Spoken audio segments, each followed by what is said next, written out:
Assalamualaikum warahmatullahi wabarakatuh.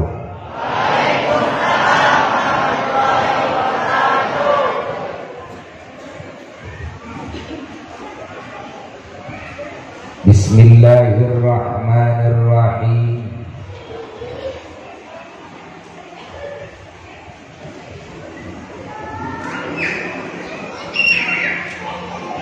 Alhamdulillahi rabbil alamin, alladzi manna alaina wa 'alal mu'minina khassah wa 'alal 'alamina 'ammah.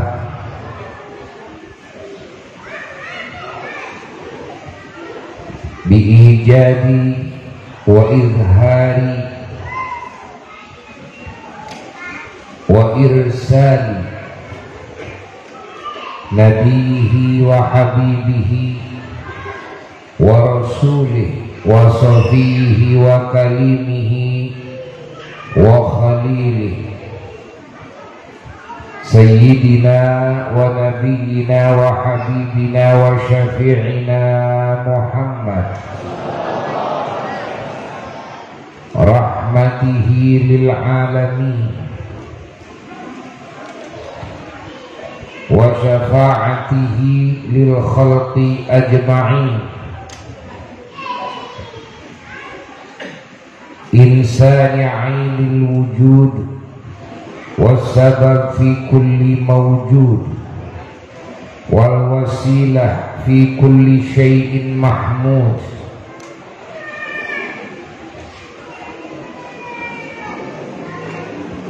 Habibil ma'bud wa imamir ruka'is sujud, sahibil liwa'il ma'qud wal hawdil mawrud wal maqamil mahmud.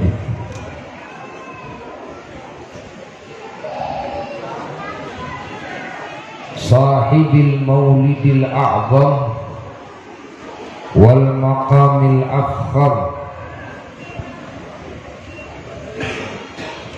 al-imamil muqaddamil aqdam, sayyidil kaunain wa sayyidil thaqalain wa sayyidil masyriqain wal maghribain wa imamil qiblatain,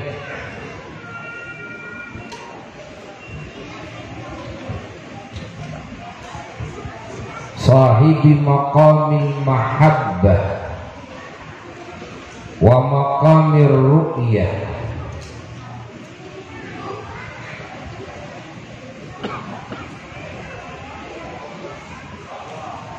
wa ashhadu an la ilaha illallah wahdahu la sharika lah,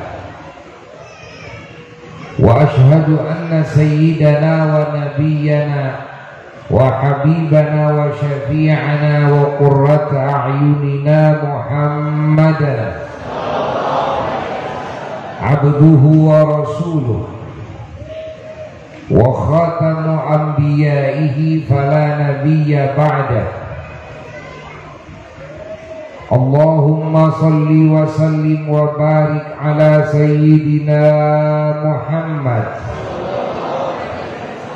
Allahumma salli wa sallim wa barik ala sayyidina Muhammad. Allahumma salli wa sallim wa barik ala sayyidina Muhammad. Al-Fatihi lima ughliq wal khatimi lima sabaq, nasiril haqqi bil haqq wal hadi ila siratikal mustaqim, sallallahu alaihi wa ala alihi wa ashabihi haqqa qadrihi wa miqdarihi al-azim. Wa la hawla wa la quwwata illa billahil aliyyil azim. Amma ba'du fa ya ibadallah wa ya ummata rasulillah sallallahu alaihi wa alihi wasallam. Usikum wa nafsi bitaqwallah wa ittiba'i sunnati Rasulillah sallallahu alaihi wa alihi wasallam la'allakum tuflihun.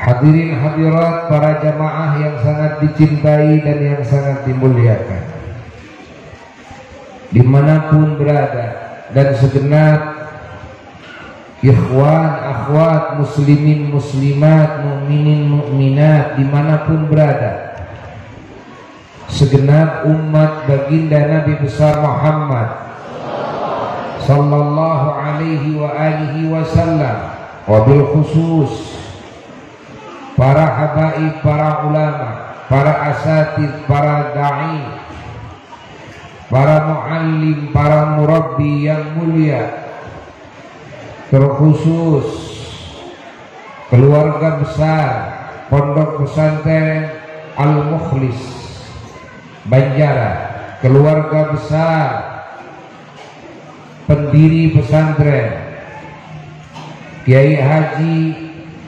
Ahmad Sambas bin Kiai Haji Thahiri rahmatullah alaihi rahmatan wasi'ah tamah,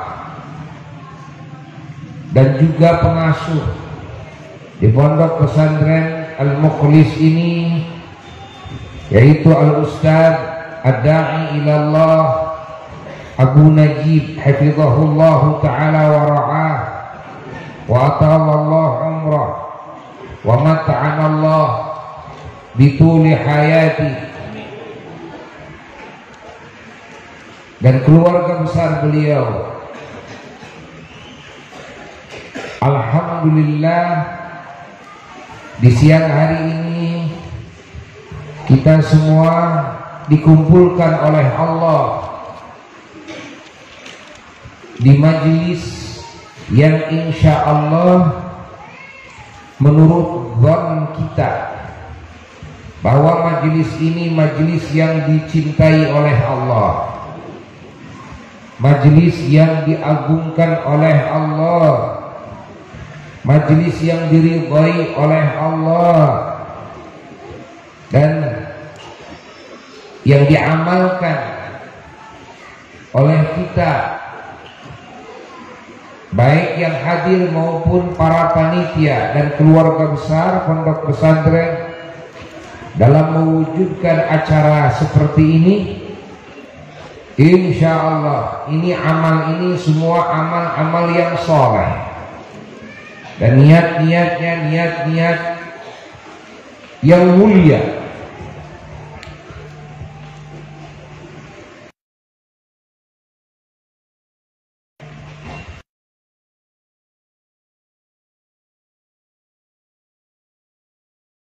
Melihat, menyaksikan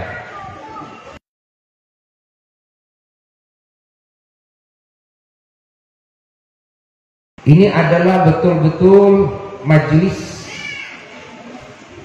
yang menjalankan amalan-amalan seperti ini, menghadiri majelis-majelis seperti ini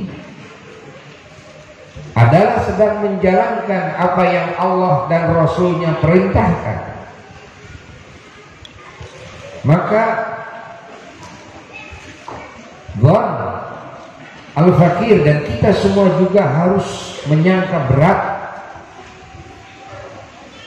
bahwa majlis ini adalah majlis yang diridhoi oleh Allah dan Rasulnya, dicintai oleh Allah dan Rasulnya, diagungkan oleh Allah dan Rasulnya, dan siapapun yang melakukan amalan seperti ini insya Allah akan mendapatkan pahala yang melimpah dari Allah dan kebaikan-kebaikan dari baginda Nabi besar Muhammad sallallahu alaihi wa alihi wasallam. Adapun ada sebahagian daripada saudara-saudara kita muslim yang menganggap acara seperti ini bid'ah dhalalah, bid'ah munkarah, dianggap tidak ada dasar Qur'annya, dasar hadisnya, dianggap tidak ada contohnya dari Rasulullah sallallahu alaihi wasallam atau sahabatnya atau para tabi'in atau para tabi'it tabi'in. Tuduhan seperti ini adalah tuduhan atas dasar kebodohan kepada makna-makna Quran, kepada makna-makna hadis Rasulullah sallallahu alaihi wasallam. Tuduhan-tuduhan ini muncul dari aliran baru, tapi mengaku salafi. Padahal as-salafi, as-salaf adalah para sahabat Nabi. As-salaf adalah para tabi'in. As-salaf adalah para tabi'it tabi'in. As-salafi adalah ajaran yang dinisbahkan kepada para sahabat, para tabi'in dan tabi'it tabi'in.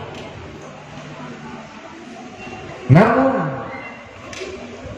saudara kita yang membid'ah-bid'ahkan acara seperti ini, peringatan Maulid Nabi, peringatan Isra Mi'raj, tawassul, bahkan disebut syirik, ya, ini adalah pemalsuan, penisbahan, penipuan, penisbahan.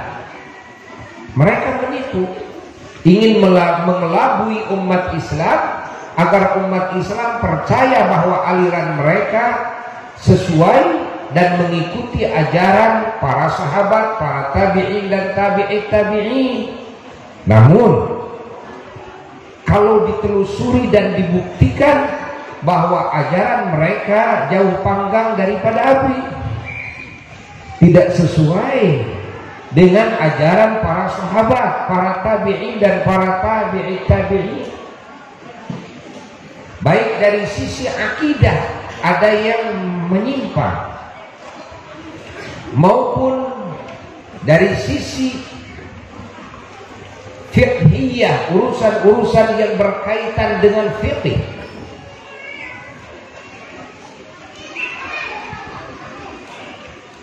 Dan juga dari sisi akhlak.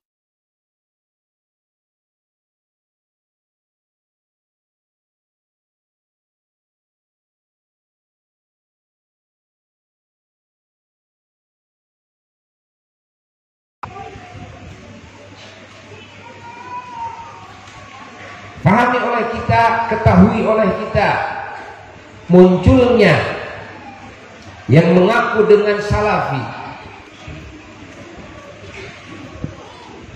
Di sisi lain mereka tidak mau bertaklid kepada madhab yang empat, baik kepada madhab Imam Malik bin Anas, madhab Imam Muhammad bin Idris Asy-Syafi'i, madhab Imam Abu Hanifah, madhab Imam Ahmad bin Hanbal. Mereka menafikan madhab, namun di sisi lain mereka mengaku madhab salafi. Menafikan madhab yang apa, tapi mengaku madhab salafi. Siapa yang disebut salafi? Kalau menafikan madhab yang empat, seyogianya harus menafikan juga madhab salafi. Karena yang empat madhab ini semuanya salafi. Imam Syafi'i ada di masa salaf, Imam Ahmad bin Hanbal ada di masa salaf, Imam Malik bin Anas ada di masa salaf, Imam Abu Hanifah ada di masa salaf. Karena mereka adalah tabi'in dan tabi'it tabi'in. Lalu tiba-tiba mereka mengaku saya salafi. Loh, Salafinya kepada siapa? Bukankah Al-Imam Syafi'i salaf? Bukankah Al-Imam Ahmad salaf? Bukankah Al-Imam Abu Hanifah salaf? Bukankah Al-Imam Malik salaf? Ya.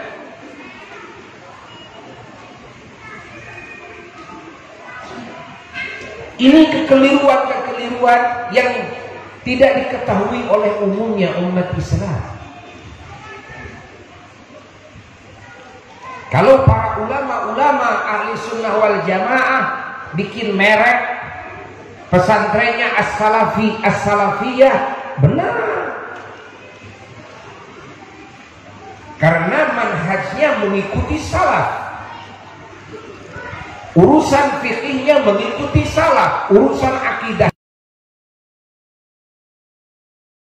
mengikuti salaf, pemikirannya mengikuti salaf.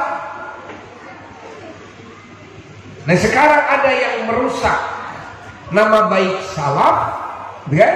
Sesungguhnya mereka bertolak belakang dengan salaf. Ada yang mengaku salaf itu ternyata ini mengikuti kepada pendapat-pendapat Muhammad bin Abdul Wahhab. Yang disebut kaum Wahabi itu berasal dari Muhammad bin Abdul Wahhab, disebut Al-Wahhabiyah. Loh, Muhammad bin Abdul Wahhab dan itu kemarin datangnya, ya, jauh dari salaf. Ada yang lagi yang ikuti Ibnu Taimiyah. Ibnu Taimiyah juga tidak termasuk salaf. Lalu as-salafi ini ke siapa? Karena kalau kita lihat para sahabat tukang tawasul semua. Ingat, sejarah membuktikan dari mana para ulama yang bertawasul dalilnya. Bukankah dalil-dalilnya menerima daripada para salaf? Mengagungkan maulid Nabi juga dilakukan oleh salaf. Bagaimana Al-Imam Syafi'i berkomentar tentang mengagungkan maulid Nabi? Iya, Imam Ma'ruf Al-Qarhi ada di masa salaf. Imam Syari As-Sakati ada di masa salaf. Imam Hasan Basri ada di masa salaf, mengomentari tentang mengagungkan maulid Nabi dengan bagus sekali, dengan positif sekali. Bukankah itu salaf? Allah.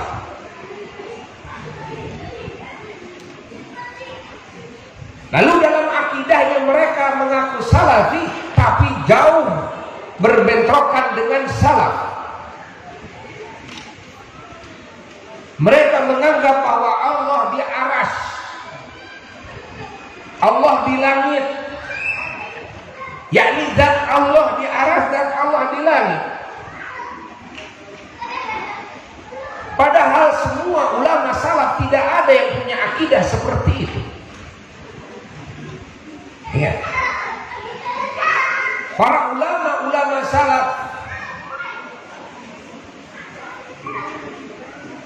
di masa itu kebanyakannya tafwid di dalam menyikapi ayat-ayat yang mutasyabihat, yang masih samar. Apa itu tafwid? Tafwid itu menyerahkan segalanya kepada Allah, seperti yang Allah firmankan saja. Ar-Rahman 'alal arsy istawa, bahwa Ar-Rahman Allah yang maha kasih sayang, 'alal arsy di atas aras, istawa istiwa. Para ulama salaf meyakini bahwa Allah istiwa di aras, tapi istiwanya bukan istiwa yang diserupakan dengan istiwa makhluk. Istiwa yang layak dengan Allah yang maha suci dari seluruh sifat kekurangan. Ingat bahwa Allah dalam hadis yanzilu rabbuna ila sama'id dunya, Allah nuzul ke langit dunia.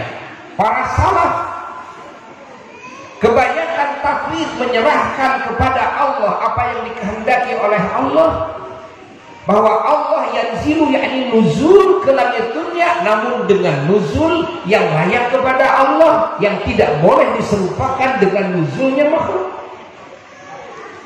Pahami oleh kita. Yadullahi fawqa aydihim, bahwa yad Allah fawqa aydihim, di atas tangan-tangan mereka.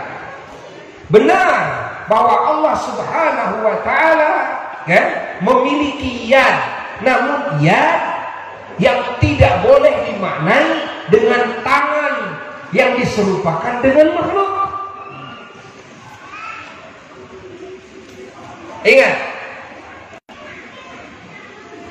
begitu pula ain, mata. Benar bahwa Allah punya mata, namun mata yang tidak boleh diserupakan dengan mata makhluk. Hatta Allah mencintai para nabi, para rasul, para solehin. Hub cintanya Allah tidak boleh diserupakan dengan hubnya makhluk. Pahami oleh kita. Intinya laisa kamitslihi syai'un wa huwas samiul basir. Allah menyatakan dalam Quran, laisa kamitslihi syai'un. Tidak ada satupun perkara yang diserupakan dengan Allah. Dari makhluk ini, dari alam semesta ini. Adapun sebagian ulama salaf, ada yang mentakwil, bukan tafwid, mentakwil karena kebutuhan yang darurat bagi orang-orang yang awam, demi menjaga ketidakfahaman awam kepada sifat-sifat yang Allah sebutkan dalam Qur'annya, yang ini mutasyabihat disebutnya. Maka ulama membela orang-orang awam, lalu mentakwil makna istiwa itu apa, makna yad itu apa, makna nuzul itu apa, dengan takwilan-takwilan yang layak kepada Allah, yang tidak diserupakan dengan makhluk. Ini diantara akidah yang sekarang digembor-gemborkan oleh kaum Wahhabi, sehingga tidak sedikit yang ikut kepada ajarannya hingga akidahnya jadi rusak. Akidahnya rusak. Makanya mereka mengatakan as-salafi ini penipuan. Ingat, pemalsuan merek, pemalsuan penisbahan. Lalu lagi mereka menganggap as-sunnah, mengikuti sunnah-sunnah Rasulullah Sallallahu Alaihi Wasallam. Padahal kalau kita telah bahwa sunnah-sunnah Rasulullah Sallallahu Alaihi Wasallam ini pahami oleh kita, ini semua lahir sanadnya dari para ulama-ulama ahli sunnah,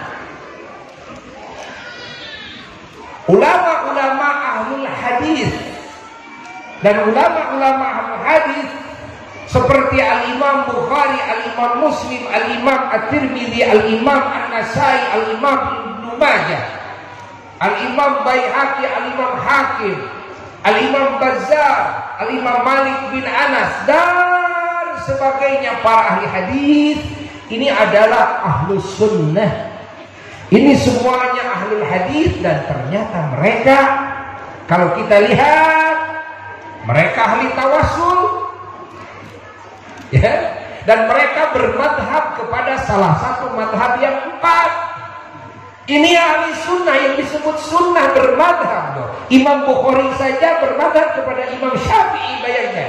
Imam Bukhari.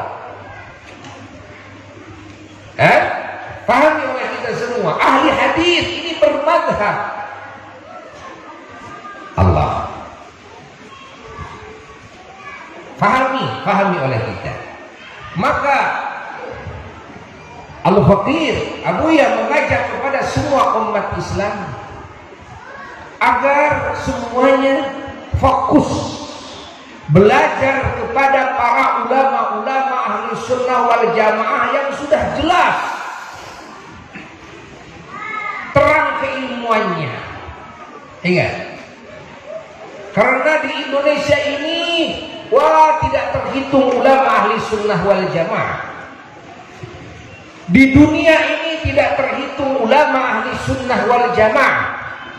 Ingat, kenapa begitu? Karena Abu ya khawatir sekarang mereka kaum Wahabi mendominasi konten-konten media sosial.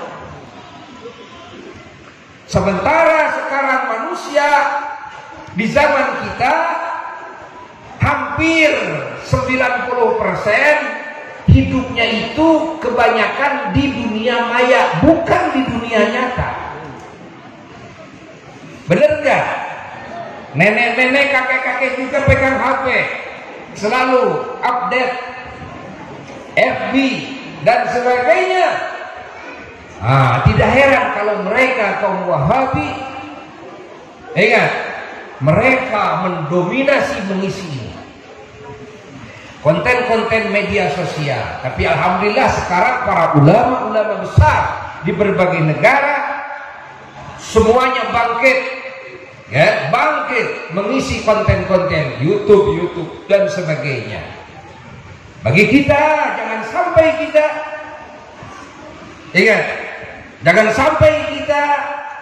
salah dalam memilih ulama yang akan dijadikan rujukan oleh kita. Jangan sekali-kali kita ngambil keilmuan walaupun itu ilmu benar. Walaupun nasihatnya itu benar, jangan kita ambil untuk disebarkan kepada yang lain. Kenapa begitu? Karena ada kemungkinan ketika kita melihat nasihatnya benar, keilmuannya benar, ya pas yang benarnya, lalu umat ini percaya, umat ini senang, umat ini cinta, akhirnya fatwa-fatwa yang lainnya dipercayai. Sementara umat ini kan bodoh kepada hakikat kebenaran. Fahami oleh kita, karena bukan ulama umat ini.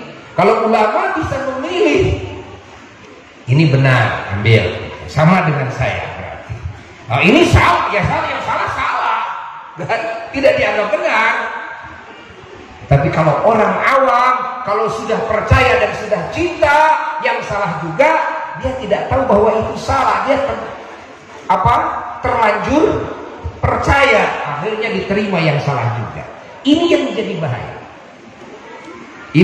bahaya. Ulama-ulama kita ahli nasihat. Ingat, banyak yang harus kita ambil nasihatnya. Ya, baik ulama-ulama yang dekat dengan kita sekarang maupun ulama-ulama yang di sana sampai ulama-ulama salaf. Cari oleh kita bagaimana nasihat-nasihat Imam Abdullah bin Ali Al-Haddad.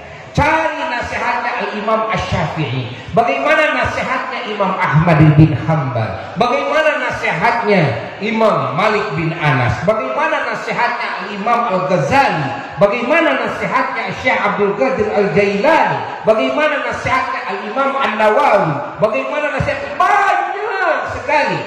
Mau langsung sahabat silahkan. Bagaimana nasihatnya Imam Ibnu Abbas. Bagaimana nasihatnya Sayyidina Ali karramallahu wajhah. Bagaimana nasihatnya Sayyidina Abu Hurairah dan sebagainya. Paham? Jangan mengambil nasihat dari ulama-ulama Wahabi. Ulama-ulama ini yang tidak ada sanad dalam keilmuannya kepada para ulama-ulama salaf yang terdahulu.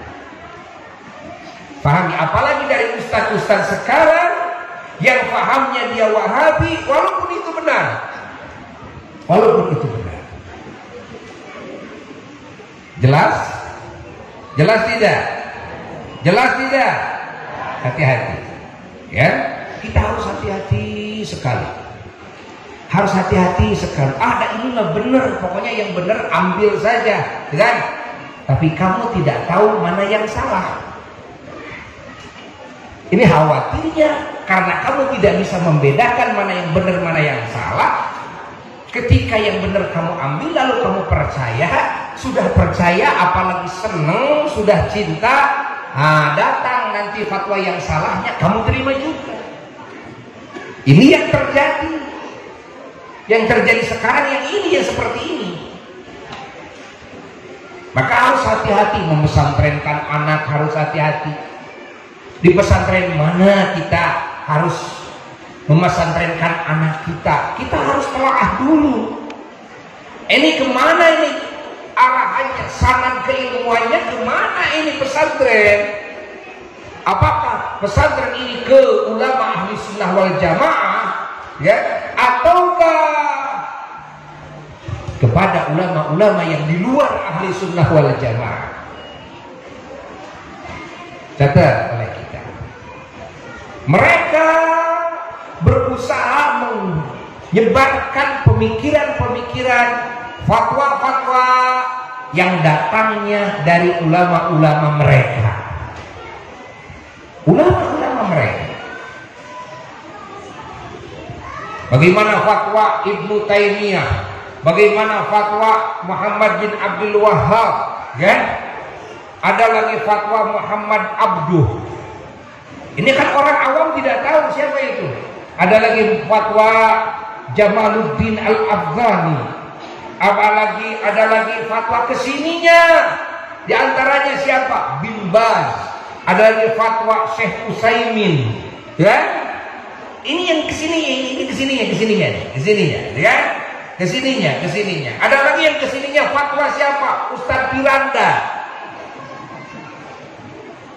Paham? Ini orang-orang yang dalam manhajnya justru ini keluar daripada ahli sunnah wal jamaah,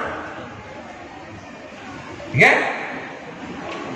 Maka gue sering jelaskan, jangan nonton TV Roja, jangan nonton TV As-Sunnah, kan? Bukan berarti salah semuanya, tidak. Namun ada poin-poin salah dan salahnya itu bahaya. Dan ini tidak diketahui oleh umumnya umat Islam. Karena umumnya umat Islam awam, hanya ulama yang tahu. Kalau ulama nonton apa saja silakan.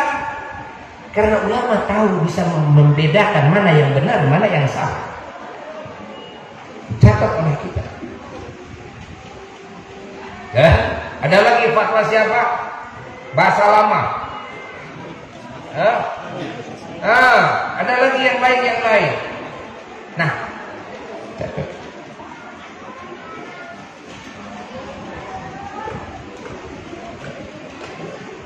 Pahami oleh kita semua. Hingga mereka menganggap sesat kepada orang-orang yang mengagungkan maulidnya Rasulullah. Mereka menganggap sesat kepada orang-orang yang merayakan kelahirannya Nabi Muhammad. Tapi anehnya kelahiran, ya?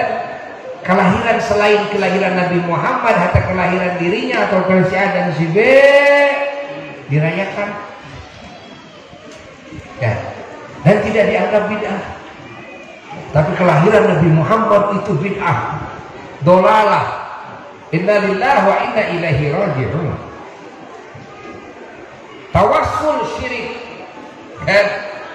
ziarah ke kubur bid'ah. Hatta ziarah ke makamnya Rasulullah SAW dianggap bid'ah. Jangan niat ke Madinah untuk ziarah ke makam Nabi, tapi niatlah datang ke Madinah untuk ziarah ke masjid Nabi. Allah. Kenapa? Karena hadis ziarah ke masjid Nabi sahih, hadis ziarah ke makam Nabi dhaif. Ada yang maudhu malah. Ini pemikiran macam apa? Ini pemikiran macam apa? Pahami oleh kita semua. Kalian anak-anak pesantren itu harus tahu.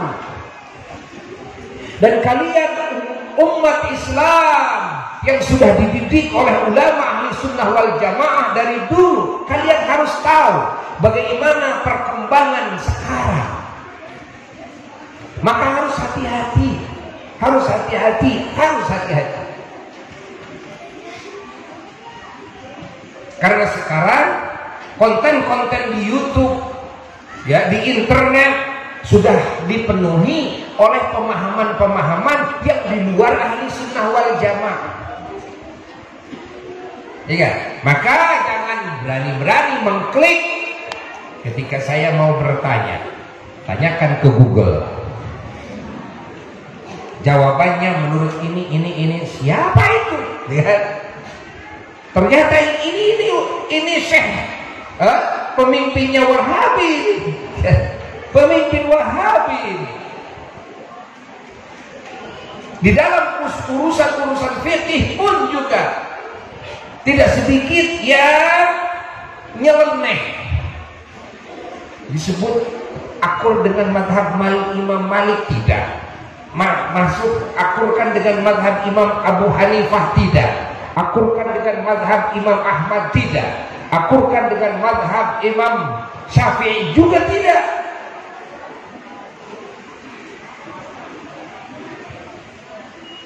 Nah, ini perlu diungkap di momen-momen maulid seperti ini. Agar apa? Agar kita semuanya merasa yakin bahwa apa yang kita lakukan ini benar.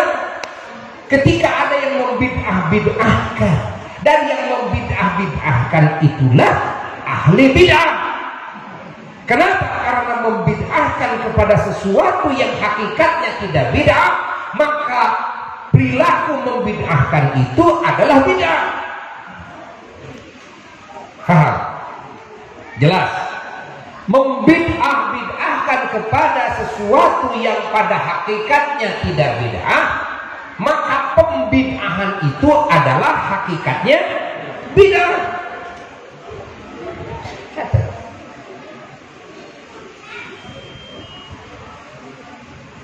Ulama ahli sunnah wal jamaah semua menganggap baik bahwa merayakan kelahiran, mengagungkan kelahiran Kanjeng Nabi Muhammad sallallahu alaihi wasallam itu dianggap baik. Bahkan mengagungkan kelahiran Nabi adalah amrun masyru'un fid din, perkara yang disyariatkan dalam agama. Ingat bahwa acara seperti ini ada yang wajibnya yang dilakukan, ada yang sunnahnya yang dilakukan. Contoh, mana yang wajibnya dalam acara peringatan Maulid Nabi? Yang wajibnya di mana letak yang wajibnya? Kita harus tahu. Satu, yang wajibnya adalah mengagungkannya hati kepada kelahiran Sayyidina wa Maulana Muhammad, yakni meyakini kepada keagungan kelahiran Nabi. Ini amrun wajib. Semua muslim harus meyakini bahwa kelahiran Kanjeng Nabi Muhammad sallallahu alaihi wasallam mu'azzamun, diagungkan oleh Allah. Paham? Ini amrun wajib. Lalu yang kedua, apa yang wajibnya? Mahabbah, mencintai kelahiran Kanjeng Nabi Muhammad sallallahu alaihi wasallam. Ini amrun wajib. Kelahiran Nabi adalah kelahiran yang dicintai oleh Allah. Kan? Yang kedua. Yang ketiga apa? Yang wajib menyikapi maulid ini. Yang ketiga adalah meyakini bahwasanya dilahirkan baginda Rasulullah sallallahu alaihi wasallam adalah nikmat dan anugerah dari Allah yang sangat besar sekali. Ingat, yang sangat besar sekali. khususnya bagi umat Islam, umumnya bagi alam semesta. Karena tanpa dilahirkan Nabi tidak mungkin ada agama Islam. Tanpa dilahirkan Nabi tidak mungkin lahir iman Islam ihsan. Tanpa dilahirkan Nabi bagaimana mungkin diturunkan Quran? Tanpa dilahirkan Nabi bagaimana mungkin ada al-akhlaqul karimah, ada rahmatan lil alamin? Ingat, tanpa dilahirkan Nabi bagaimana mungkin ada pangkat yang agung, ada pangkat solehin, ada pangkat ulama, ada pangkat wali tanpa dilahirkan Nabi. Tanpa dilahirkan Nabi bagaimana mungkin umat ini bisa meraih selamat, bahagia, mulia yang abadi dan hakiki sampai surga. Semua berasal dari dilahirkan dulu. Nabi kita Sayyidina wa Maulana Muhammad SAW meyakini bahwa kelahiran Nabi adalah anugerah yang besar. Ini amrun wajib, perkara yang wajib. Ya. Siapa yang tidak meyakini bahwa kelahiran Nabi anugerah yang besar dari Allah bagi umat Islam khususnya, bagi alam semesta pada umumnya, ini orang ya melakukan dosa yang terbesar dalam hidupnya. Paham? Lalu apalagi yang wajib dalam acara yang berkaitan dengan Maulid Nabi? Yang wajib adalah al-farah, merasa bahagia hati ini ya dengan dilahirkannya Kanjeng Nabi Muhammad ya. Karena hati meyakini bahwa dilahirkan Nabi Muhammad adalah anugerah yang sangat hebat sekali. Dan setiap anugerah yang Allah berikan kepada kita harus disikapi dengan rasa bahagia hati kita. Pahami? Dan rasa bahagia ini awal daripada maqam syukur.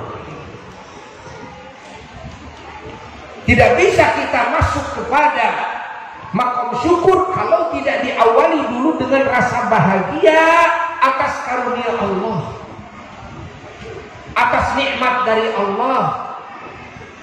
Pahami? Kalau di dalam hati tidak ada rasa bahagia karena dilahirkan Nabi, maka hati ini hati yang sangat berdosa dengan dosa yang sangat besar. Dan diperintah oleh Allah dengan dalil-dalil Quran. Apalagi yang wajib? Yang wajib adalah mensyukuri nikmat dilahirkannya Kanjeng Nabi Muhammad Sallallahu Alaihi Wasallam. Saya mau tanya, kalau kita punya anak, anugerah bukan? Begitu anak lahir, anugerah bukan? Nah, kenapa kalau Nabi lahir bukan anugerah? Padahal anak kita belum tentu menyelamatkan kita. Anak kita belum tentu menjadi orang mukmin, orang saleh. Ya kan? Tapi begitu anak lahir, kita menganggap ini musibah atau anugerah, ini nikmat atau kecelakaan, ini kebaikan Allah atau ini murka Allah. Kebaikan Allah. Baik. Sehingga tidak salah dalam kacamata Islam ya, kita mengingat hari kelahiran, mensyukuri hari kelahiran. Dan aqiqah adalah sebagai wujud merayakan kelahiran, mensyukuri kelahiran. Ini aqiqah. Kalau kelahiran kita saja sunnah diaqiqahi, bagaimana dengan kelahiran Sayyidina wa Maulana Muhammad? Dan ternyata dalam hadis sahih Rasulullah SAW mengaqiqahi dirinya setelah beliau jadi Rasul.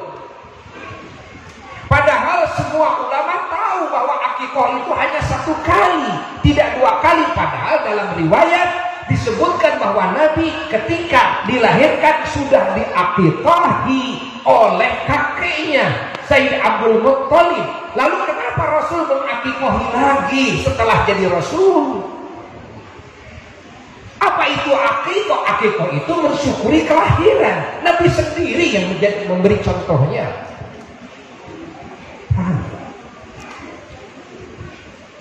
Hayati oleh kita semuanya,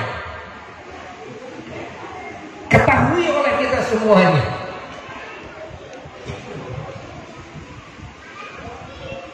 Siapa dan agama yang mana yang menganggap salah orang mensyukuri kelahiran anaknya? Hatta mensyukuri kelahiran dirinya. Sekarang ulang tahun saya, alhamdulillah, mengingat bagaimana saya mendapatkan anugerah dilahirkan ke muka bumi, mendapatkan umur dari Allah, kesehatan, kenikmatan segala macam. Begitu sampai ke bandingan tahun dilahirkan, ingat lagi. Dalam kacamata Islam salahkah? Tidak, bagus.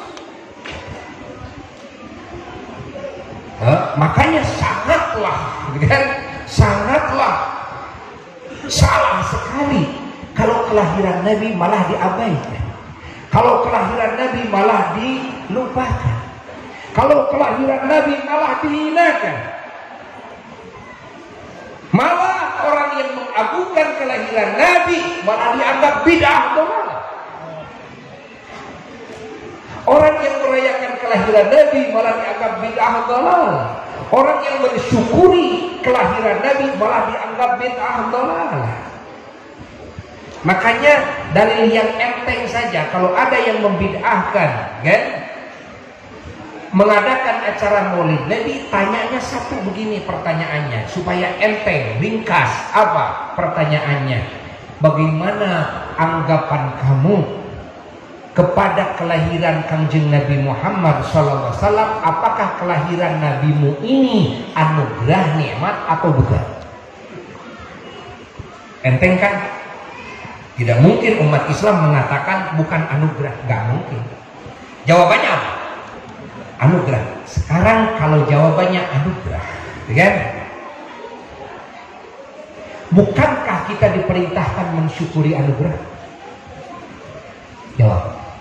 Dalilnya washkuruli wala takfurun. Dalilnya la in syakartum la azidan. Bukankah kita diperintahkan membicarakan, ngomongin tentang anugerah? Dalilnya wa amma bi ni'mati rabbika fahaddits. Bukankah kita harus terus-menerus mengingatnya anugerah itu? Terus-menerus tiap tahun ingat. Kalau bisa bandingannya tiap minggu ingat, kan? Saat anugerah itu diberikan kepada kita, ingat terus. Dibandingkan waktunya, ingat terus. Seperti yang diperintahkan oleh Allah dalam Quran, wadzakirhum bi ayyamillah. Bukankah kita harus merasa bahagia ketika menerima anugerah? Dengan dalil Quran, qul bi fadlillahi wa bi rahmatihi fabidzalika falyafrahu huwa khairum mimma yajma'un. Falyafrahu itu perintahan harus merasa bahagia ketika mendapatkan anugerah. Lalu yang dibicarakan di dalam majlis maulid ini siapa? Rasulullah. Apakah membicarakan tentang Rasulullah itu bid'ah? Lalu yang dipuji-puji siapa?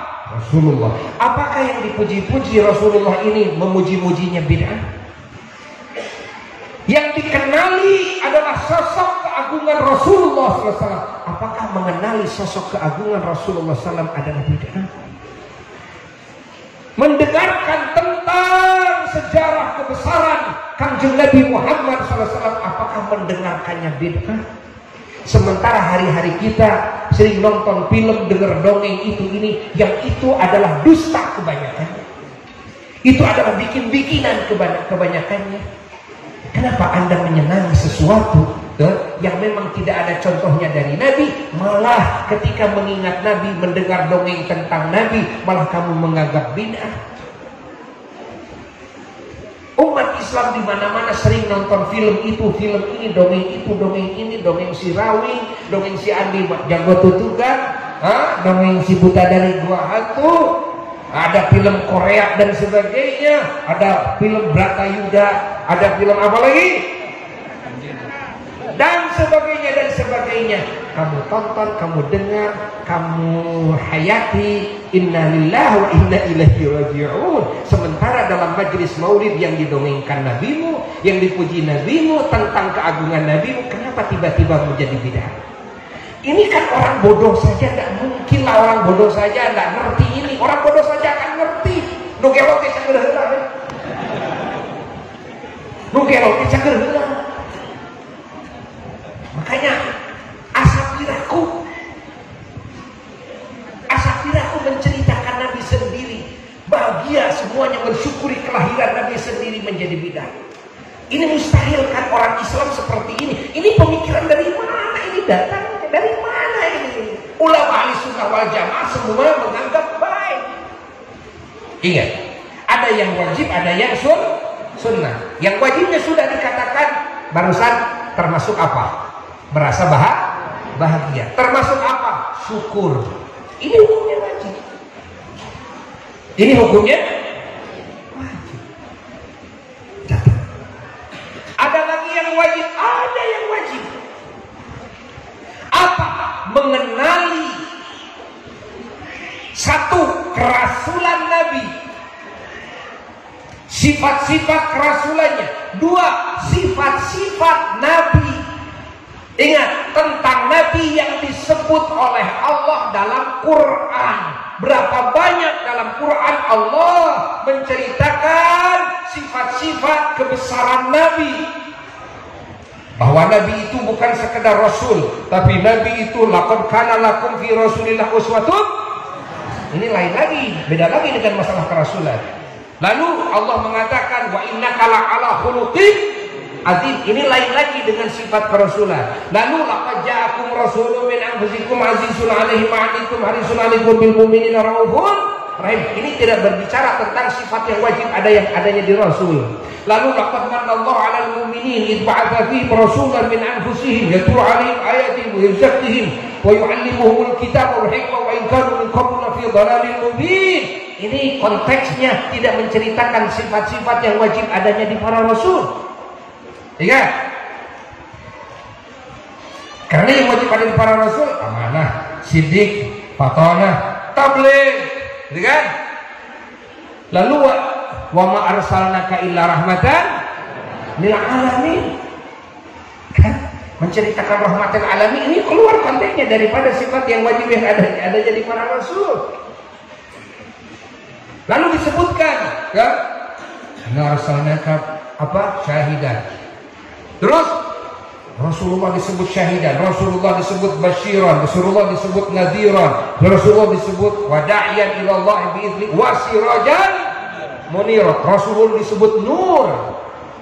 Qad ja'akum minallahi nurun wa kitabun mubin. Para ahli tafsir mengatakan nur ini adalah Nabi Muhammad sallallahu alaihi wasallam. Tadi dalam ayat qul bi fadlillah wa bi rahmatihi, rahmat di sini para ahli tafsir mengatakan ini adalah Kanjeng Nabi Muhammad sallallahu alaihi wasallam. Banyak sekali. Dan kita mengenal ini, ingat, ini menjadi wajib karena ini madhkurun fil Quran, disebut dalam apa? Dalam Quran. Mendengarkannya, mengenalnya jadi wajib. Catat. Paham? Jelas tidak? Ini yang wajib yang berkaitan dengan maulid, dengan kelahiran Nabi. Pahami oleh kita semua. Adapun mengenali riwayat Nabi waktu dilahirkannya, kan? Riwayat Nabi waktu dilahirkannya, bagaimana sejarah Nabi. Nah, di sini ada yang wajib, ada yang sunnah.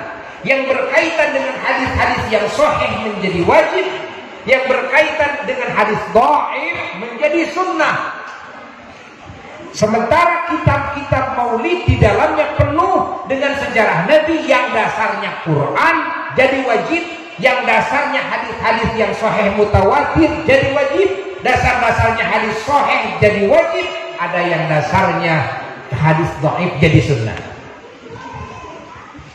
Dan ini tidak bisa diketahui oleh orang awam, ulama yang tahu. Tapi Buya perlu ngomongin ini agar semuanya tahu, gitu kan?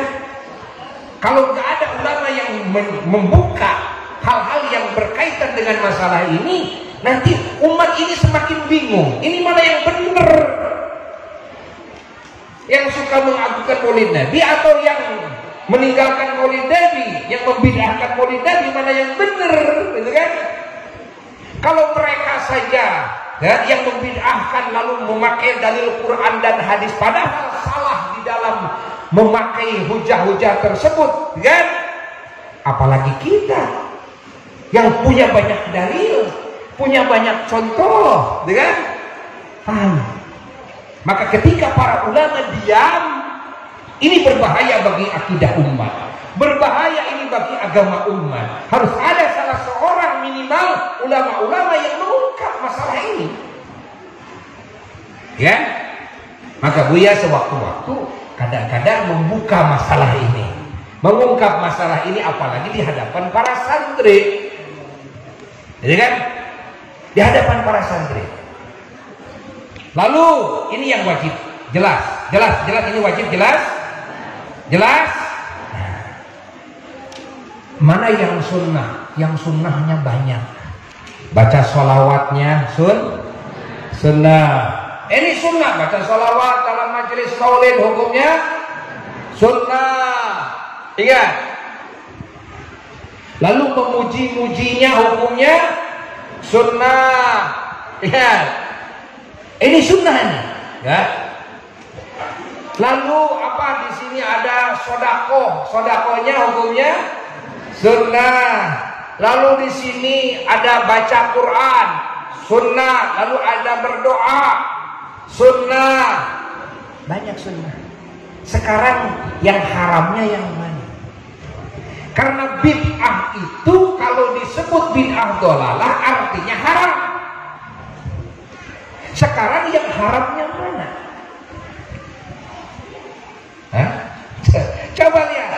Oh, karena katanya dalam acara maulid sering terjadi laki perempuan bercampur baur, kan? Bercampur baur, ingat? Ya itulah yang haramnya yang itu. Di sini tidak kok, tidak bercampur baur kok.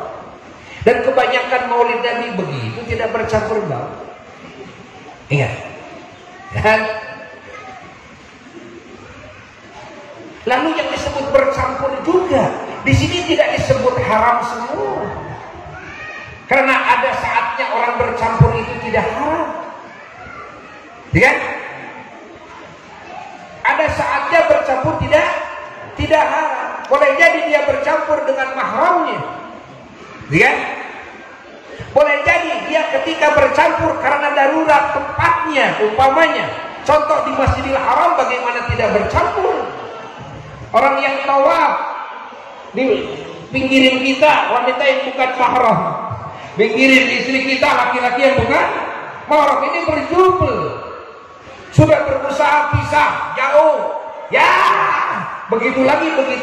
Yang penting tidak ada di dalam hati niat melakukan yang diharamkan, tidak ada dalam hati syahwat kepada laki-laki dan perempuan yang bukan mahramnya. Di sana tidak ada yang terbuka aurat. Ibu-ibu, bapak-bapak di pasar suka campur. Jawab. Kamu jempes ya.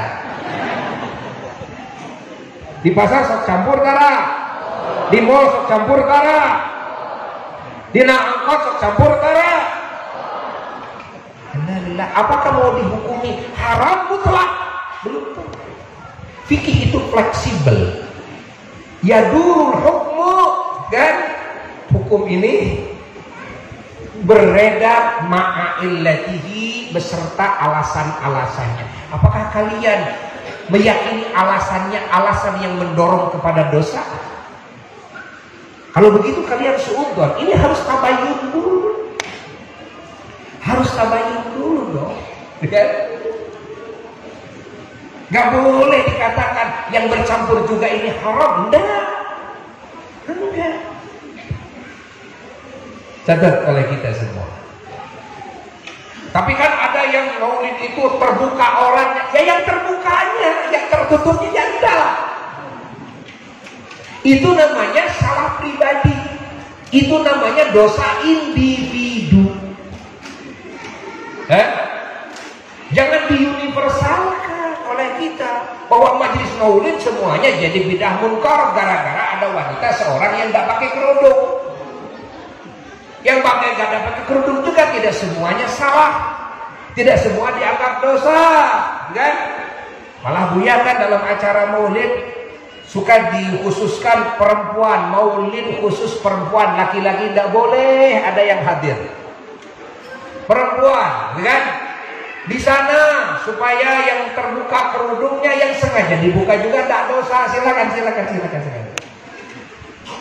Tidak dosa, silakan. Kebahagiaan kalian wahai perempuan yang menjadi umat Nabi Muhammad SAW, lampiaskan kebahagiaanmu dalam acara maulid nabimu, pengagungan perayaan kelahiran nabimu, perlihatkan kebahagiaanmu. Coba nyanyi-nyanyian yang di dalamnya pujian-pujian kepada nabimu. Mana suaramu yang indah? Mana suaramu yang indah? Ayo lantunkan, ayo, kan? Dengungkan itu demi memuji nabimu. Tapi kan hanya di antara kamu saja kaum wanita. Buya kan suka mengadakan acara, ya, khusus maulid kaum Hawa, maulid akhwat, mau dandan satakar kebak dirinya, dari rumahnya pakai cadar, kan? Tapi kalau sudah masuk majelis dibuka cadarnya, bagus. Di cadar itu kan sewaktu-waktu, mana banyak kudu di cadar terus, benar enggak? Benar enggak? Di cadar itu sewaktu-waktu saja, kan? Sewaktu-waktu saja. Ketika berhadapan dengan laki-laki yang bukan mahram, gitu. Kalau kita mau ikut pada pendapat ulama, kan, yang menganggap cadar itu wajib, minimal sunnah. Saya mau ikut kepada ulama yang membolehkan tidak dicadar. Ya silakan, kan? Kalau Buya memandang selama ada pendapat ulama ahli sunnah wal jamaah dalam fikih yang benar, dalam ijtihadnya benar rujukannya, jangan dianggap ini salah. Kalau mau pakai yang ini, pakailah yang ini, tapi jangan menganggap kepada yang lain keluar daripada kebenaran. Tidak, kenapa? Masih ada sandarannya kok, masih ada rujukannya kok. Kita suka kunut subuh. Saudara kita ada yang tidak kunut subuh. Yang tidak kunut subuh dia bersandar kemana? Kepada imam-imam mujtahid. Jelas ada sandarannya, jelas ya wis. Walaupun kita sholat berdampingan, di samping kita yang tidak kunut, kita kunut, gitu kan? Tidak ada permasalahan di sana. Ya kan? Kita tetap saling menghargai, kita tetap saling menghormati. Kecuali kalau diharamkan itu ijma haramnya. Ijma haramnya. Ijma itu sepakat semua ulama ahli ijtihad menganggap haram, kan? Baru tidak boleh ada yang membedai ijma, tidak boleh. Selama diikhtilafkan, silakan. Anda mau kemana silakan. Saling hargai kita. Itu saling hargai. Allah. Jelas.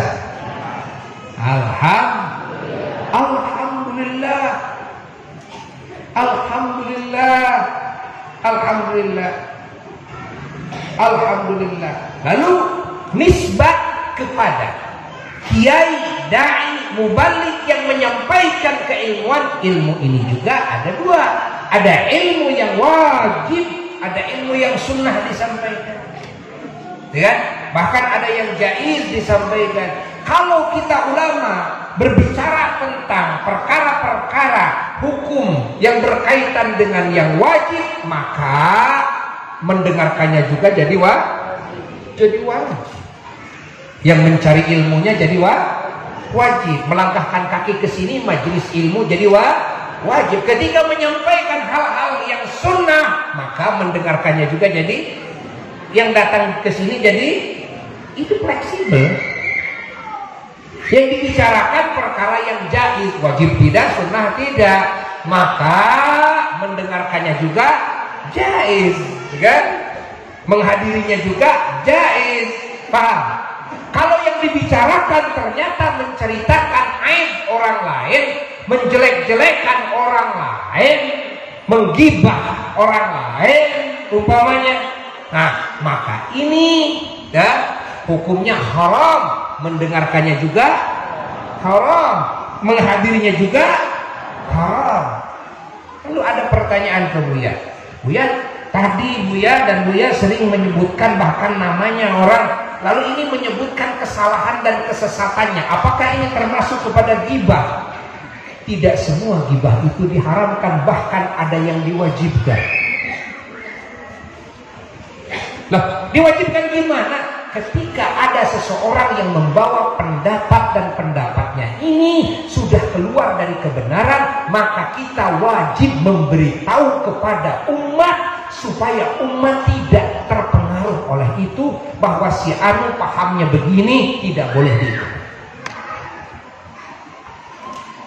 Si anu akidahnya begini, tidak boleh diikut. Ini wajib. Tapi yang ngomong harus yang tahu, ulama yang harus tahu duduk masalahnya. Kalau ulama sebelum berbicara seperti ini, dilihat dulu, tabayun dulu orang-orangnya, kiai-kiainya, syekh-syekhnya. Buya sudah beberapa kali diskusi dengan syekh-syekh Wahabi di Makkah, di Madinah, di Masjidil Haram, di Jeddah dulu, ya. Dan alhamdulillah tidak menemukan, ya, yang akhirnya dia bisa menjawab seluruh pertanyaan Buya. Ya, tidak. Mereka pada akhirnya, dan mereka akhirnya tidak bisa menjawab, karena mereka jelas berbentrokan dengan salaf. Kata mereka begini, hanya menurut ustadznya mereka sendiri. Ketika dibuka oleh Buya, menurut Imam Anu, sahabat Anu begini, membuka hadis, dibuka maknanya, membuka ayat Quran, dibuka maknanya yang sesungguhnya. Akhirnya mereka tidak bisa berbicara. Ya, ini sudah terjadi beberapa kali. Lalu Buya membaca kitab-kitab mereka. Buya punya kitabnya, Ibnu Taimiyah punya. Kitabnya ini ulama-ulama Wahabi punya, kitabnya kiai-kiai Syiah kita punya. Supaya apa? Tidak salah ketika menjelaskan kepada umat, jelas loh ini kan keterangan. Sehingga kalau Buya diajak terbuka, ya, di publik dengan kiai-kiai mereka, sudah tahu sebelum ngomong juga. Hadis yang akan digunakan ini, ayat Quran yang akan digunakan ini, masalah-masalah yang dianggap bid'ah oleh mereka ini, dasarnya ini, udah tahu sebelum ngomong mereka. Karena yang digunakan semua dikaji oleh kita. Ulama kan mengkaji seluruh hadis, dari mulai yang mutawatir sampai sahih, yang tidak mutawatir sampai yang hasan, sampai yang dhaif, hatta hadis-hadis maudhu diketahui. Agar apa? Agar bisa menjelaskan kepada umat ini hadisnya maudhu. Ya kan?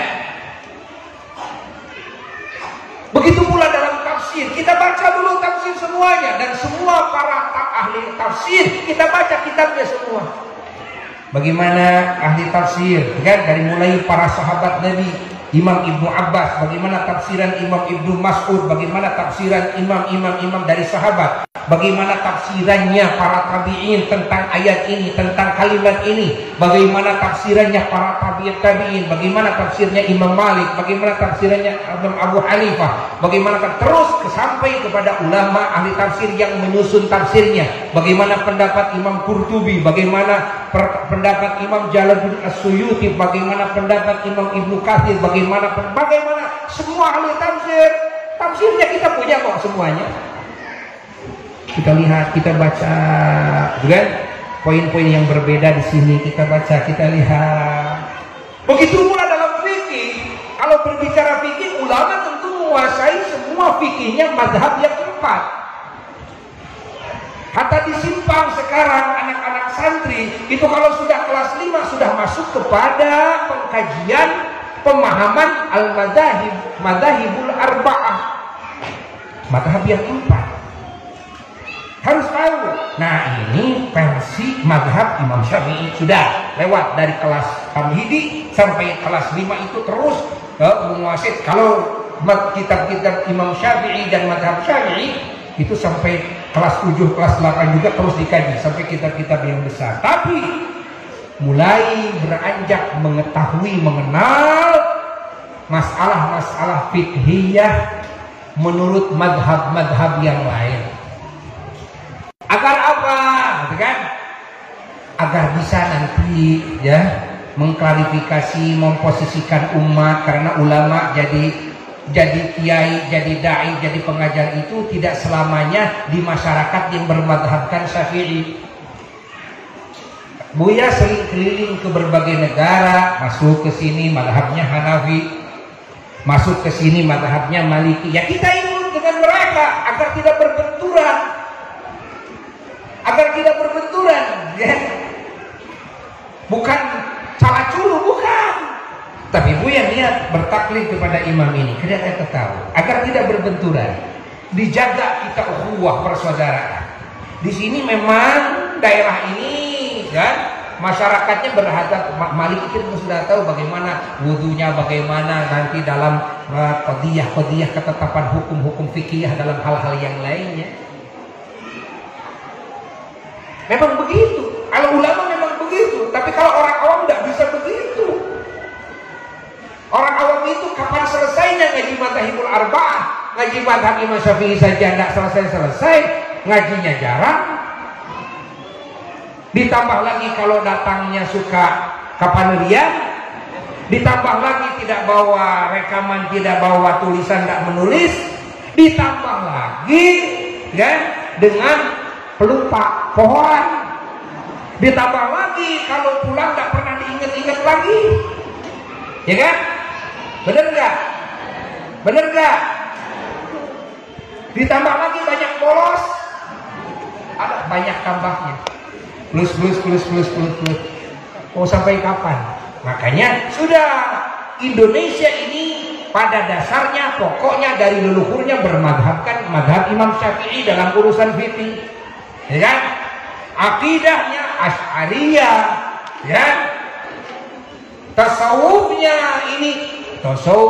kepada Imam Abdul Qadir Jailani, kepada Imam Al-Ghazali, kepada Imam Ma'ruf Al-Qarhi, kepada Imam Hasan Basri, kepada Imam Abdul Qasim Junaid Al-Baghdadi, kepada Imam banyak-banyak Ahmad Al-Kabir Rifai, kepada Imam Syah An-Naqsyabandi, kepada banyak lagi, ya. Dan itu semuanya benar. Itu semuanya benar.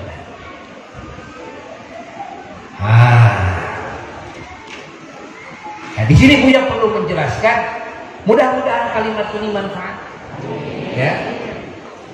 Intinya Buya ingin siapa yang tadinya suka merayakan Maulid Nabi agar yakin. Siapa yang membid'ah-bid'ahkan Maulid Nabi agar sadar. Agar sadar. Ya. Agar jangan menipu umat, agar jangan menyalahgunakan dalil. Mereka mengatakan bahwa mengagungkan kelahiran Nabi tidak ada dasarnya, Rasul tidak memberi contoh. Itu sudah salah. Ini penipuan. Dalam Sahih Muslim, ketika Rasulullah SAW ditanya tentang alasan saum hari Senin, Rasul menjawab dengan jawaban yang dikaitkan kepada hari kelahirannya. Kata Nabi, "Dzaka yaumun wulidtu fihi," itu adalah hari di mana aku dilahirkan di hari tersebut. Rasul tidak menjawab begini, diperintah saja oleh Allah. Tidak. Jadi saum Nabi setiap hari Senin demi mengagungkan kelahirannya. Saum Nabi tiap hari Senin demi mengingat kelahirannya. Saum Nabi tiap hari Senin demi mensyukuri kelahirannya. Saum Nabi tiap hari Senin demi merayakan kelahirannya. Dengan apa? Dengan saum. Lalu umatnya diperintahkan semua saum tiap hari Senin. Ya sama, alasannya begitu. Agar semua umatnya mengagungkan, merayakan, mengingat hari kelahirannya. Bukankah itu hadisnya sahih? Bukan itu tertera hadis dalam Sahih Muslim? Allah. Siapa bilang mengagungkan kelahiran Nabi? Nabi tidak memberi contoh. Ini menipu umat ini, menipu umat. Nabi yang memberi contoh. Ya? Loh, itu kan Nabi dengan saum. Ya, kita juga kan saum hari Senin. Ya, sadari dulu dong. Kalau kelahiran Nabi itu diagungkan dan kita harus mengagungkan, kita harus mengingatnya. Walaupun Anda mau memilih dengan saum, silahkan. Yang jelas sadari dulu bahwa kelahiran Nabimu adalah sesuatu anugerah yang besar. Kelahiran Nabimu itu harus diingat. Kelahiran Nabimu harus bisa disikapi dengan syukur dan bahagia. Dan kelahiran Nabimu harus diagungkan. Di antara caranya dengan saum. Anda mau pilih dengan saum tiap hari Senin, silahkan. Yang jelas Anda menyadari bahwa saya saum tiap hari Senin demi mengagungkan apa? Jawab. Kelahiran baginda Rasulullah.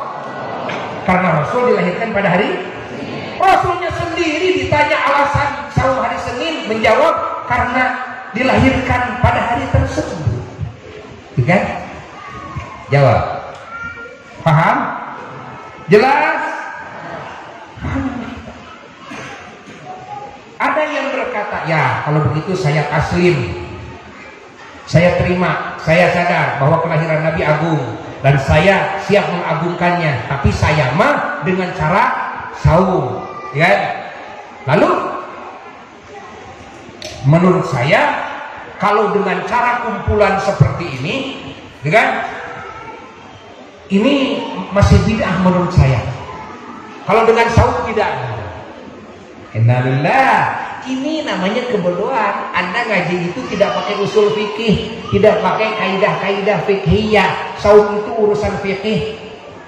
Lihat, Rasulullah SAW waktu Isra, beliau diperintah oleh malaikat Jibril turun dulu dari Buraq. Lalu diperintah sholat di atas hamparan batu bekas dilahirkannya Nabi Isa alaihi salatu wassalam. Sholatlah 2 rakaat. Setelah sholat Rasulullah ditanya, aina sholaita ya Muhammad? Di mana engkau sholat wahai Muhammad? Rasulullah menjawab, la adri, saya tidak tahu Jibril. Nah, malaikat Jibril mengatakan, engkau sholat di tempat di mana dulu Nabi Isa bin Maryam dilahirkan, di tempat tersebut.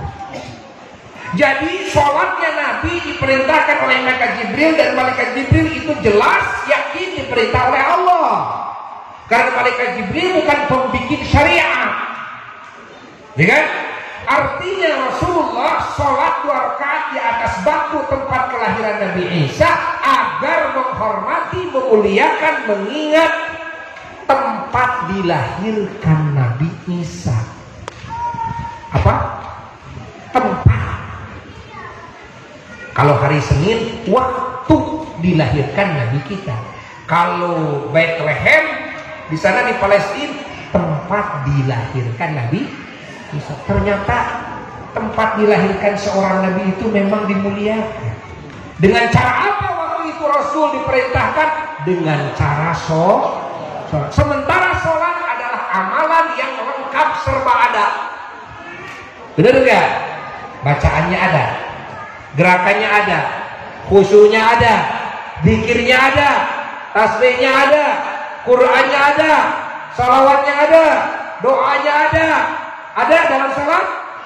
Ada dalam sholat. Artinya dengan macam-macam amalan demi mengagungkan tempat kelahiran Nabi Isa. Lalu lihat dalam Quran, ternyata Allah sendiri memberi contoh. Allah menyampaikan salam sejahtera kepada Nabi Yahya atas kelahirannya. Lihat dalam surat Maryam, Allah berfirman, a'udzubillahi minasyaitonir rajim, Bismillahirrahmanirrahim. Wa salamun alaihi yauma wulida wa yauma yamutu wa yauma yub'atsu hayya. Kata Allah kepada Nabi Yahya, salam sejahtera atas Yahya di hari kelahirannya dan di hari kematiannya dan di hari dibangkitkannya kelak. Allah. Lalu Nabi Isa alaihissalatu wassalam, beliau ikut-ikutan. Beliau berdoa mengatakan ucapan salam sejahtera kepada dirinya sendiri. Bagaimana kata Nabi Isa? Wassalamu alayya yauma wulidtu wa yauma amutu wa yauma ub'atsu hayya. Salam sejahtera atasku di hari kelahiranku, di hari kematianku, di hari dibangkitkan aku, hari kiamat nanti. Tuh, ini kelahirannya para nabi. Dalilnya Al-Quran. Jadi cara mengagungkan kelahiran macam-macam. Silakan.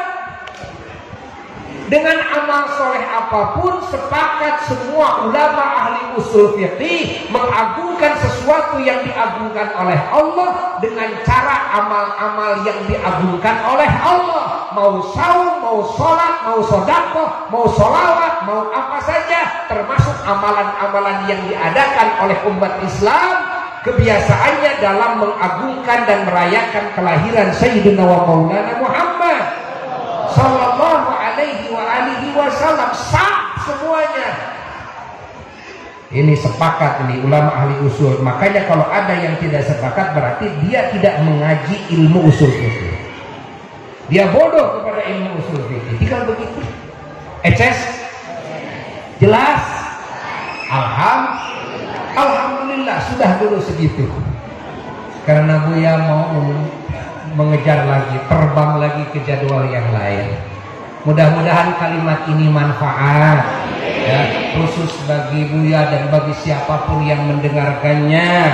Siapapun umat Islam dimanapun berada mendapatkan curahan rahmat dan keberkahan melalui baginda Rasulullah sallallahu alaihi wasallam, dan segala dosa-dosa kita semua diampuni oleh Allah, aib-aib kita semua ditutupi oleh Allah, derajat kita ditinggikan oleh Allah, umur kita dipanjangkan oleh Allah, jiwa raga kita disehatkan, digagahkan oleh Allah dalam ibadah kepadanya, dan kita semua dilimpahi rizki yang halal, yang baik, yang barakah, yang gampang, dan juga dikubul segala doa yang baik. Dan juga kita semua dijauhkan dari segala malapetaka, dari segala musibah, dari segala fitnah, dari segala penyakit, dari segala wabah, terutama wabah corona.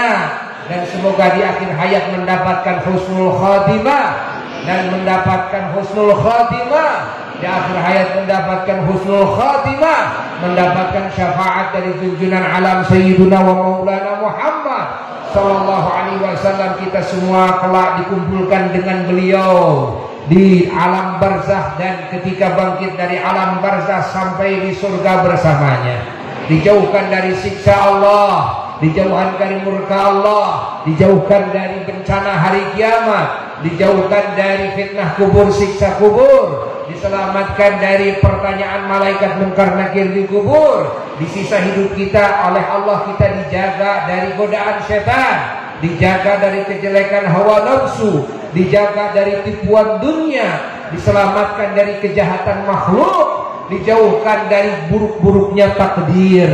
Dan semoga pahala yang diadakan, yang diamalkan oleh keluarga besar almarhum Mama Kiai Haji Ahmad Sambas bin Mama Kiai Haji Dhahiri, semoga Allah sampaikan pahalanya kepada beliau dan kepada keluarga beliau, kepada putra-putri beliau, kepada istri-istri beliau, kepada leluhur-leluhur beliau termasuk juga putranya Kiai Ahmad Sambas adalah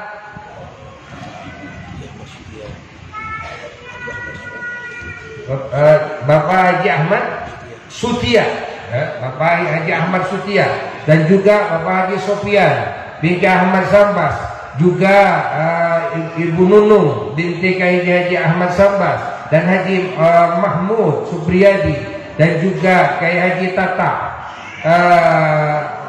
Zainal Muttaqin, dan juga Haji Ilyas Mansur, dan juga Haji Ishaq Abdurrahman, dan juga Ibu Hajah Asmala, dan juga Mama Ayu binti Mama Lurah Ardi Winata, dan juga Mama Lurah Ardi Winata. Semuanya mendapatkan limpahan dari keberkahan majelis ini. Semuanya mendapatkan limpahan pahala dari majelis yang agung ini, mendapatkan syafaatnya Rasulullah SAW di alam barzahnya dan di akhiratnya kelak.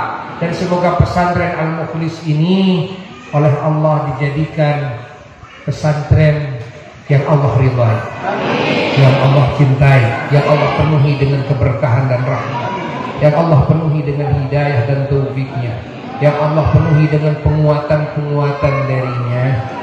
Dan semoga semua yang ngaji di sini kelak menjadi ulama-ulamanya, kelak menjadi wali-walinya, kelak menjadi pemimpin-pemimpin umat, pemimpin-pemimpin dalam ketakwaan, pemimpin-pemimpin dalam segala nilai kebaikan, menjadi rahmat bagi alam semesta semuanya. Dan siapapun yang ikut mendukung, siapapun yang ikut berjuang di jalan Allah bersama keluarga besar Al-Mukhlis ini, semoga semuanya mendapatkan limpahan karunia Allah. Wabil khusus pengasuh di sini yaitu Al-Ustaz Abu Najib hafizahullah taala wa ra'ah, dan keluarga besarnya, keturunannya, semoga oleh Allah dipanjangkan umurnya, disehatkan jasmaninya, rohaninya, dan dihujani dengan keberkahan dan rahmat, dikasih kekuatan, kegagahan di dalam berjuang di jalan Allah, dilimpahi rezeki, isi rezeki ma'nawi, dan juga semoga beliau dan keturunannya dikasih kedudukan yang tinggi di sisi Allah dan Rasulnya. Bijahi Nabi sallallahu alaihi wasallam wa ila hadratin Nabi sallallahu alaihi wasallam. Al-Fatihah.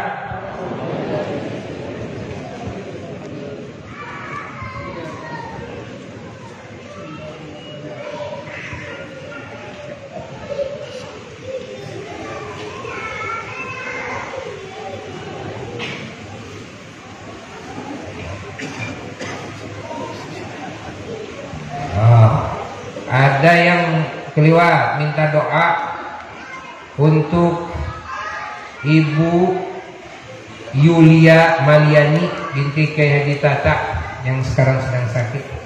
Semoga oleh Allah dikasih kesembuhan dengan barakah maulidnya Rasulullah SAW dan barakahnya Al-Fatihah.